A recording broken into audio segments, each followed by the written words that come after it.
बाबा साहब ने एक नई इस्तिलाह वजह कर दी और कहा कि भविष्यत भारत, ये बाबा साहब अम्बेडकर ने कहा। अब मैडम, अगर मजहबी आजादी इस आइन का बुनियादी उसूल है तो सवाल ये पैदा होता है कि उस वक्त हमारे जो कॉन्स्टिट्यूंट असेंबली के प्रेसिडेंट थे जनाब राजेंद्र प्रसाद साहब ने किस बुनियाद पर वंदे मातरम को कौमी तराना करार दिया? ना तो कोई सेक्यूर रेजोल्यूशन है इसके बारे में।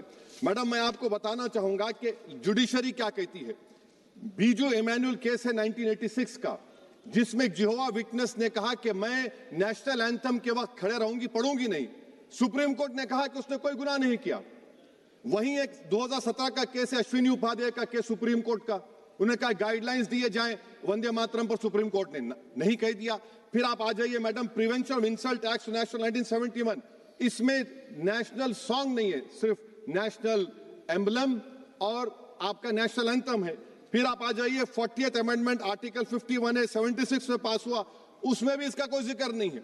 मैडम, मैं आपके सामने बताना चाहूंगा कि हमारा भारत एक इसका मजमुआ क्या है। इसमें हिंदू है, मुसलमान है, सिख है, ईसाई है, जैन है, एथिस्ट है, मेहनतकश है, किसान, गरीब, मजलूम और दलित है। मगर अगर जो तकारीर आज हमने यहां पर सुनी और बाहर जो सुनते हैं, अगर भारत को देवी कहने और उसके आगे सजदा करने, तो दरअसल कौम परस्ती को, वतन से मोहब्बत को मजहब में तब्दील कर रहे, और फिर यहां पर बोल रहे कि अगर भारत में रहना है तो वंदे मातरम गाना पड़ेगा। भाई, ये तो संविधान के खिलाफ है, सुप्रीम कोर्ट के जजमेंट के खिलाफ है। अगर वंदे मातरम मैडम कौमियत का मियार है तो फिर सवाल यह है कि हसरत मोहानी की कौमियत क्या थी जिसने इनकलाब जिंदाबाद का नारा दिया? अगर यूसुफ मेहरली ने quit India Simon go back का नारा दिया तो उसकी कौमियत क्या थी? अगर हैदराबाद से मौलवी अलाउद्दीन जो मक्का मस्जिद का पहला मुजरिम है काला पानी में, और तुलेबाज खान जो मारकर लाश को लटका दिया गया था हैदराबाद में 8 दिन तक, उसकी कौमियत क्या थी? अगर इनायतुल्लाह काफी जो जिहाद का फतवा अंग्रेजों के खिलाफ दिया मुरादाबाद में, जब उनको 2 दिन में फांसी की सजा दी गई, और जब फांसी की सजा के ओर जा रहे हैं तो इनायतुल्लाह मौलाना काफी की जबान पर क्या था? वो रसूलुल्लाह हमारे प्रॉफिट की नात पढ़ रहे थे। क्या पढ़ रहे थे? कोई गुल बाकी रहेगा ना चमन रह जाएगा, पर रसूलुल्लाह का दीन हसन रह जाएगा। तो उनकी कौमियत क्या थी?